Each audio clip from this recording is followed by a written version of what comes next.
Hi, and welcome to another episode of From a Woman to a Leader, a podcast dedicated to discussing the unique challenges women face in the tech industry. I'm your host, Limor Bergman Gross, and today I have a pleasure speaking with Dr. Syreeta Bond. And we are going to get real about challenges, discrimination, biases against Black women in tech. She shares very openly her own challenges and also good things and strategies, how she find allies and how she faced those challenges. She also shares her entrepreneurial journey. Tune in, especially if you are a woman of color or if you care about supporting women of color in the tech industry.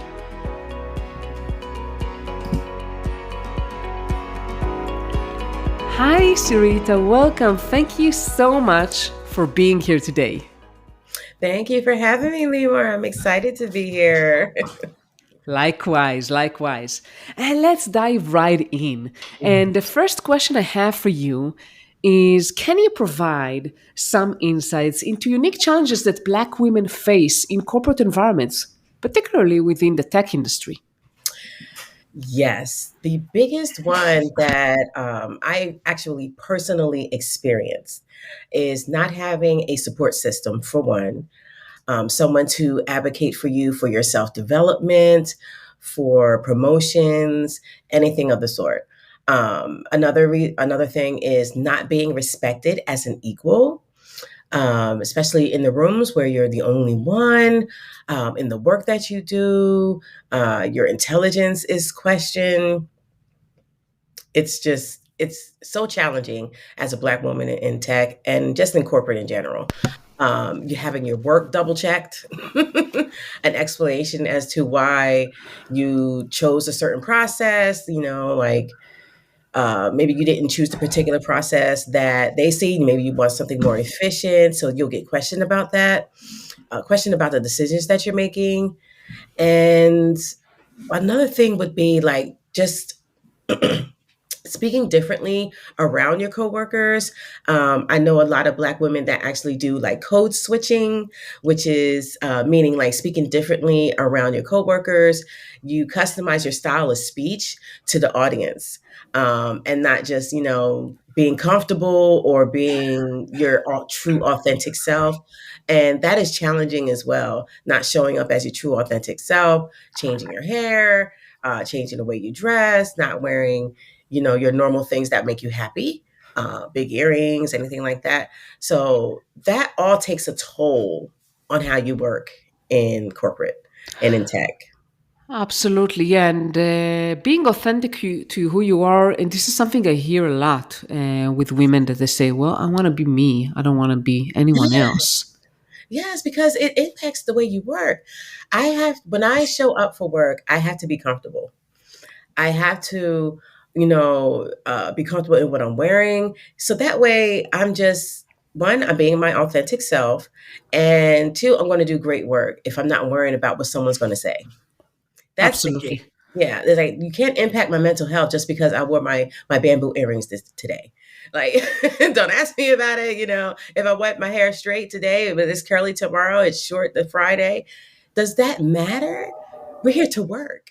Yeah, To judge me absolutely. like. So that can impact you. I need to be comfortable and I need to be me. And then I'll just freely kick butt in what I do. For sure. And can you share maybe how you share some of the obstacles you mentioned, like, not being trusted and not having support? Yes. Well, I mean, I remember a few situations where I was sitting in meetings and I would explain something, like this is the reason why this is happening. And then someone would mansplain it for me. And I'm just like, what are you doing? And mansplaining, there actually is a true definition for this, is to Hmm. explain something to a woman in a condescending way that assumes that she has no knowledge about it. And it also could be like they could just explain it to the wider audience as if you didn't clearly articulate it. Now, sometimes I could see that, okay, maybe I didn't make it super clear, and someone would jump in. But to actually repeat exactly what I just said when I just said it, that is so rude. And so Absolutely. so I'm just like, what am I, chopped liver? Like, what did I do? Like, how, did I not explain it? I had someone actually repeat exactly what I said in the meeting, and everyone was like, oh, okay. I just said that. I just said that. So sometimes I just blow it off because I'm used to it happening, honestly. But for someone that, if it really impacted you, then be fearless and just like side chat them, like, hey, did I not explain anything clearly? Because I felt like you just explained what I just said, and I felt like that was rude. And they may be like, oh, I'm sorry, I didn't know that I did that. Most people don't know that they're doing it. But that's just a step that you can take as a Black woman, or even as a woman in general, so that it doesn't happen again. You do have to address the behaviors that are impacting you. And I know a lot of women, me personally as well, just let a lot of things go. But don't, if you're going to let it go, don't let it eat you up inside. That's the thing. If it's eating you up inside, you have to let that out. You have to address that person, even just vent to your manager. You have to address it in some way so you can just let it go. But it's just, things like that. It just makes it Yeah. so, And I like, have never heard the term mansplaining, so I'll take that, I'll adopt that. I wish we don't have this, but I we do. know. I've witnessed this too. One question I have for you is like, yes, if you see this kind of behavior, this is something I doubted myself also during my career. Do you address it like in the room, like in front of other people, call someone out? Or you just kind of say, okay, I'll absorb it and then go after the meeting to that person in person and saying, hey, what you did was wrong and so forth. What do you Well, think? honestly, it really depends on the audience. I would say that it's always best to address them individually and on the side, because it could really turn into a really awkward situation when you're in a meeting and you're like addressing other peers, you're addressing leadership, and then you kind of like bring this up. That may make you look weak, which is not the case. So I say it's always, always diplomatic, it's always professional to address that person directly. And then you can bring other parties involved if that conversation actually goes haywire, or he's like, well, I don't know what your problem is. It could be anything like that. You always want to set that aside, like personally and face to face. That's like more mature and more professional to do. But I mean, I've seen some people in meetings just go off and it totally disrupts the meeting, and everybody just loses focus and focused on that. Like nothing but that was trying to be accomplished in the meeting was done. Everybody just focused right on, oh, they were arguing. You don't want that. Yeah, and I think one of the challenges is that you don't want to be perceived as aggressive, right? Yeah. This is one of the challenges women face when they stand up for themselves. Like, they say, "Oh, she's so aggressive." Yeah. Oh, she's emotional. Oh gosh, here we go again. Like, why would you bring that up here? Yeah, that's why I'm gonna bring it up on the side. That's the best way to handle it. Yeah, absolutely. And you mentioned support system. This is very important because if you do have support, someone else can call that out, and then it's being perceived differently. Yes. That's the beauty of it, when someone actually fights for you in the meeting and you don't have to do anything. Oh, that sets the stage, especially if they're like of leadership, like they're above your pay grade or above everyone's pay grade, and they stick up for you in the meeting. That is just like a win, when you're just like, yes, thank you. And then you slack them on the side and say, thank you so much for doing that, I appreciate it, this has happened before, or anything like that. And they're like, oh no, and you can actually like build that relationship or side chat them, and actually get them not only as your sponsor, but someone that can advocate for you all the time, which is a beautiful thing, because it's rare. It's very rare in the industry. It's rare, but we need to see more of that. So I'm calling all the men out there, right? I mean, Yeah. stop those things from happening and support other women, especially women of color, even more so Black women, and don't let that happen. We need Yes. your support. Yes. Allyship is key. Yeah. Other than mansplaining, we talked about that. Have you faced any other, maybe biases against you or discrimination in the workplace? Oh, wow. Yes. I mean, being in different environments, being overlooked for promotions. I would never forget going for a promotion at the same time with someone like a Caucasian woman. Like me and her were both going for the same promotion. We both had great interviews. I know I killed it. I know I had the more experience. I had more tenure. And when it came down to who was going to get it, of course, she got the promotion. I felt like I was snubbed like a Grammy. I felt like I was snubbed. And when I got the feedback back saying, okay, this is the reason why you didn't get it, it was like, you actually did great. Both of you did really great.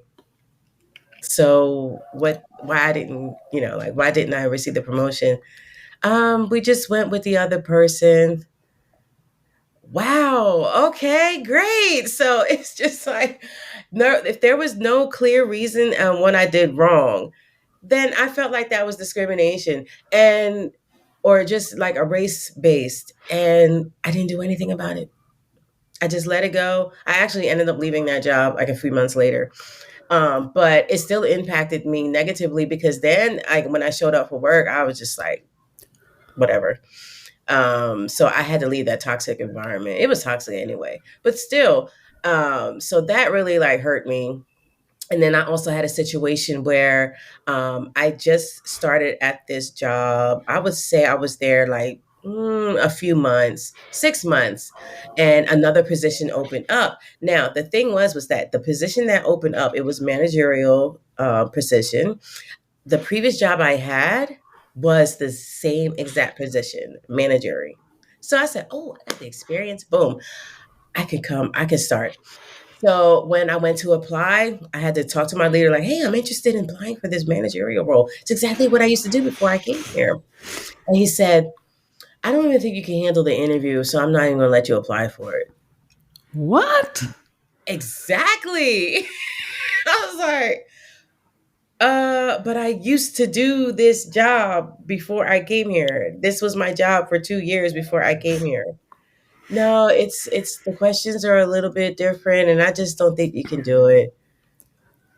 That right there set me on a path of pure, like, not to say vengeance, but I would say I had the motivation and fire inside of me to just excel and prove him wrong and anybody else wrong that did not believe in me. Like it was on from there. Like I finished my MBA. I actually applied for other jobs all the jobs without even consulting with him. It's not like he was just the top manager, the hiring manager for that position. Oh, okay, never mind. I'm never going through you again. Like it was on. It was on. That just instilled a fire in me to just surpass everyone that ever doubted me, everyone that said I couldn't apply for anything or just didn't. I just always got overlooked. Oh, honey, okay, it's on now. And it's just like that's how I fought back against everything that was ever like race or discrimination based, is that I excelled in other areas. And it could be that you need to leave that environment. That's okay. It's okay to leave. You don't have to stay in that war. You can go ahead and just be like, you know what, that's it, I'm done, I'm going to where I'm appreciated. That is completely okay. But if you want to stand there and fight, and I did stand there and fight because I stayed with the company for a while, and stand there and fight, do it. Do it with grace and show them. Prove that person wrong. That's going to be your goal. You want to excel. You want to, progress. You want to do that. But underneath all of it is to prove that person wrong. That's So wonderful, but this is also very hard. So, how do you get the strength to do that, right? I mean, facing that biases against you, but still yeah, saying, hey, I'm going to prove you wrong. I'm going to excel. I'm going to work harder. yeah. But this is the thing. Don't think that that person is the end all be all. That person was just a manager. They weren't even a senior manager. They really didn't have, they just had, that was their personal opinion. Okay. Go like do your research. go into the policy. What's the policy for posting out? Can you do it within 6 months? Can you do it within a year? Have your backup from an HR perspective too. But then also, don't think that that person is going to just be the one that controls your development. It's not like that. It's not at all. And then you find other managers or other leaders, even senior managers, executive leaders, build relationships with them, start to get your network up. Because that one person that hindered you from moving forward is not the one person that's going to like alter your whole career trajectory. That's not how it works. And that I think that we get that perception when we're dealing with like the same manager team or something like that. Oh gosh, well, if they're not going to co-sign for me, if they're not going to sponsor me, no, honey, you can go outside of that. Go outside of that. Then they're Yeah. not the end all be all. And I think that's the key to keep like to get the fire up inside of you, especially when you start building relationships with people that are way above. It's beautiful. And they're like, oh, you know what, you would be a great person for this. I feel the same way. Like, definitely don't think that that one little comment or that one opinion or that one person that stopped you from before is going to keep stopping you, because that's not the case. Yeah, absolutely. So don't kind of take that person as one person, Mhm. definitely not everyone. And you Mm. mentioned building relationships strategically with people at the higher ups. Any other Yes. strategies that you have for Black women that face maybe some biases against them or discrimination in the workplace? Uh, like I said before, I didn't report a lot of things, and I could have.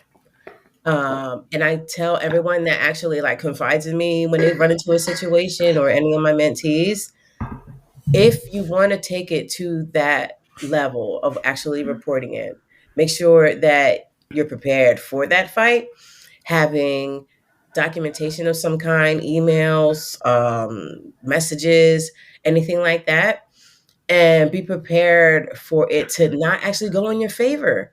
It may go in your favor, but it may not. A lot of things get just disproven, or they can't prove it, or that person explained it very well, saying that, oh no, it wasn't meant like that. I don't know why they would think that. And then it kind of gets thrown out.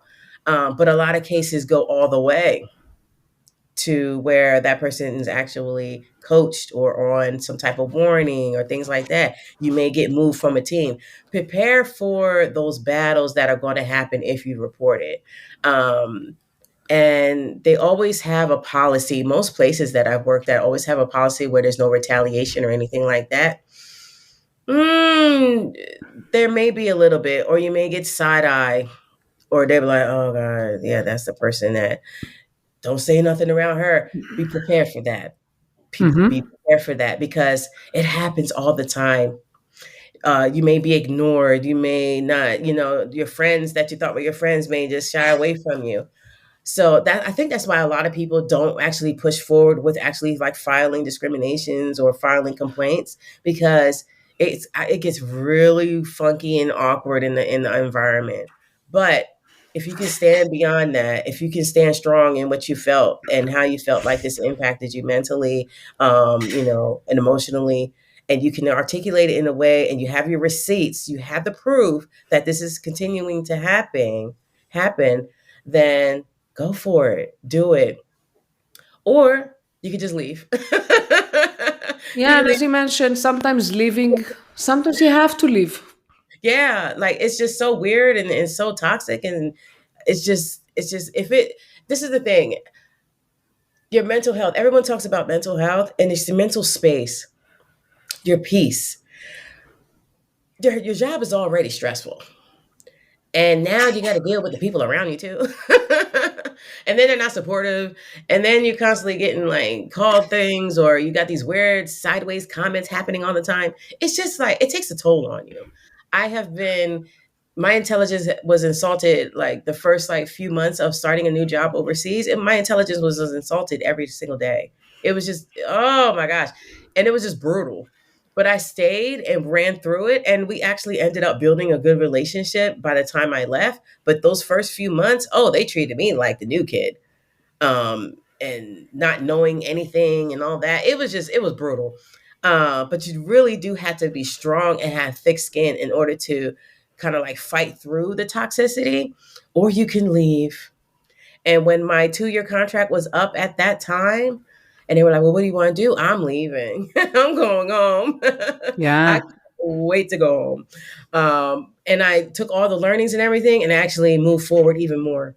I knew that that part of my career was going to catapult me forward to where I wanted to be now.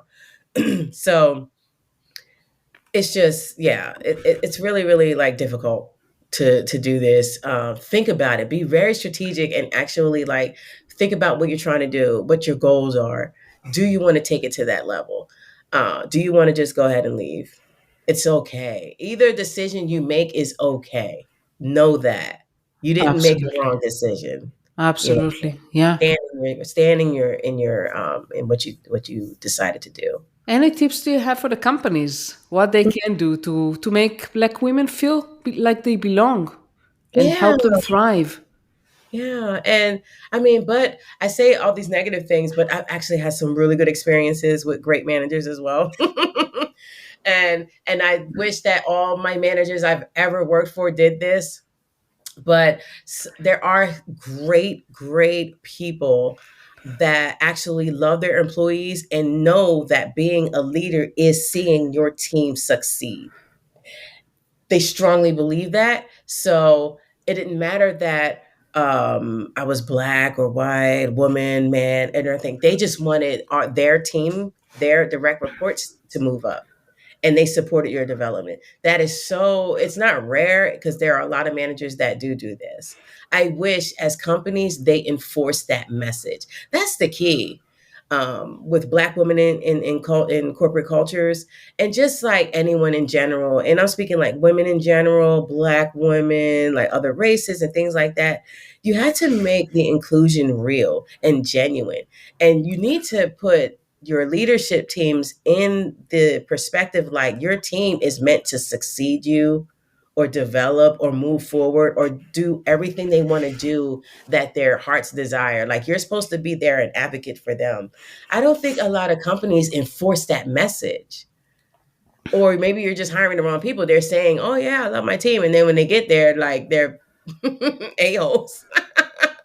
So it's just like, ah, if they had that, if it comes from the top up, if you put that message out, build up, advocate for your teammates, support your reports, support them. If they want to move past you, let them. I don't think that message is going out. And it's like, and it's not like, this is the other thing about like all the issues with black women in corporate. Why should we're not the ones, we shouldn't have to create this policy. You understand? Like, we are tired of telling you what to do. Yeah, We're doing the work. absolutely. you And I know, want to make sure that we talk also about your business, the fashion business that you have. yes, And yes, you are also the CEO of yes, Edgy Opulence Lifestyle. I hope I pronounce it properly. yes. Edgy Opulence Lifestyle Branding Co. Oh, right. So tell us a Yes. little bit about it and what inspired you to create it. Yes. Well, I inspired it from being overseas. That's when this company started. When I was working in Dubai, and I'm someone that's like very high risk, edgy. But then I was in surrounded by all this opulence and luxury and everything, and it started off as my fashion blog, and then it just kind of propelled into, okay, how can I take my project management experience and my fashion and all of the lifestyle things, and how can I create like something that kind of like all meshes together and interconnected, but then also help people and service people from a business side standpoint. And that's how Edgy Opulence Lifestyle Branding Co. started. It's a consulting firm that I do where I'm really project management focused, but I help with global strategies. And if your business wants to become sustainable, I can help you with that. How do you convert your business model into more project management focused business models? And I love it. It's because I'm so like into project management. Like project management is my passion. Fashion is my passion as well. Number one, fashion is number one. But number two is project management. And I just kind of like mesh them together to create this beautiful company. That's beautiful. And how did your background kind of influence your Afro Latina background influence the overall identity of Yes. the company. Yes. Well, I'm me. I have to be me. And Yeah. like I said earlier, like embracing your identity and everything. I used to, be super quiet and, like try to dress like everyone and all that. And then I was just not happy. And it's weird because once I actually just said, okay, I'm just going to be me. I'm going to wear my hair curly and afro. I'm going to put my big earrings on because they make me happy. And I'm going to just like dress, still business casual, but I'm going to wear things that I like. And that actually like helped like with my authenticity. It actually just like made it more noticeable, made me better as a person, and my work ethic shot up, and I was very comfortable. So I use that in my business and in my fashion business too. I bring out everything that I love. Because I always receive compliments on, oh, I love these earrings. Oh, I love how you put that together. Your style is amazing. I pour all of that into my fashion business. So all my Afro Latina-ness, all the luxury, the edgy opulence of like big gold and well, I don't have really big, you know, rhinestone earrings now because the hoops are just like Yeah. that's your capsule, but big hoops and big jewelry, things like that. Everything's a statement pieces because I always make a statement in one way or another with what I'm wearing, whether it be the jewelry or what the print, the color, whatever. I pour all that into Lipstick Killers Collection, my fashion company. That's wonderful. And how do you kind of balance the creative parts and Mhm. the parts of, running a business? Oh man, it took me a while. I'm not gonna lie. In the beginning, I was like, "Oh my god!" Because in the beginning, I was sewing and like running the business, trying to market, do fashion shows. It was insane, and they don't teach you all this in fashion school. At nothing like nothing compared to the store. You learn hands on, which is okay. But as I became more business focused in like receiving my MBA and then my doctoral and everything, I started to really kind of like, oh, I can automate certain things. So I have a lot of automation involved. Just like leveling up the business operations side helps you keep your creative intact. And it's just so much easier really tapping into the platform and tools that you use. Like, so my store is backed in Shopify. They make things so easy. I love Shopify so much. So choosing your platform, making Yeah. sure that you can automate certain things in your process and have your operations and all of your strategic and everything done ahead of time. And then you can just move forward and keep your creative just going. Yeah. And what do you think, what leadership qualities contributed to your success as the CEO of this company? Oh, wow. Being very organized, um, being ambitious, managing my time very well, and being open to receiving feedback, I think that's a hard thing to do, no matter where you are. Because it hurts when someone says, oh, this sucks. You're just like, okay, good. Thank you.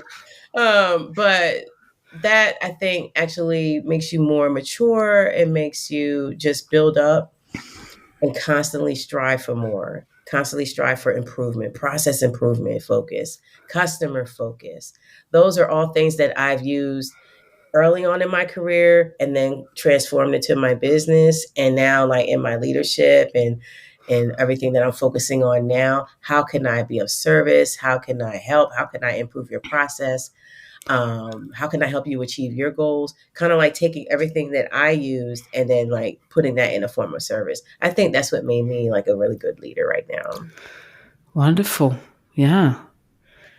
And where is it going next? Tell us a little bit about what your futures for this company. What kind of your plans? Oh, wow. I want to help everyone. But I really want to just, help businesses take their, if they don't have a global plan or they need help with their global strategies, I really want to help them do that.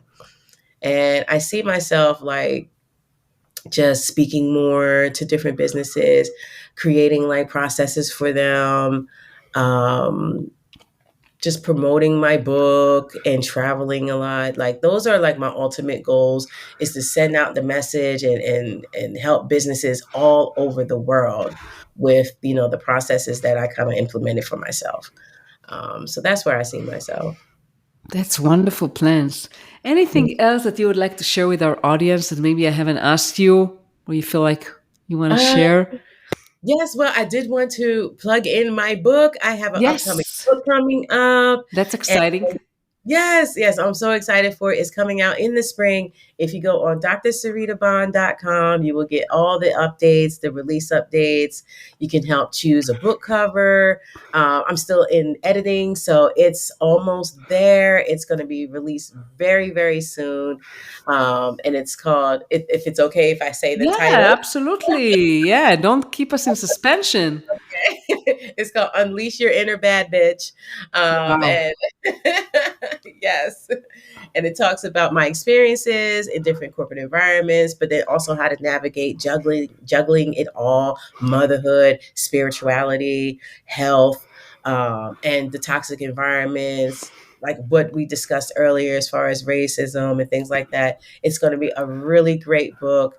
And just stay on drsyreetabond.com to keep abreast on the updates and when it's going to be released. Perfect. And definitely we'll put the link on the Mhm. show notes so everyone can find it. Yes. Syreeta, it's been such a pleasure speaking with you today. Thank you so much for being here. Thank you so much for having me. I love the questions. And oh man, anyone that's fighting for anything, just know that you're not alone.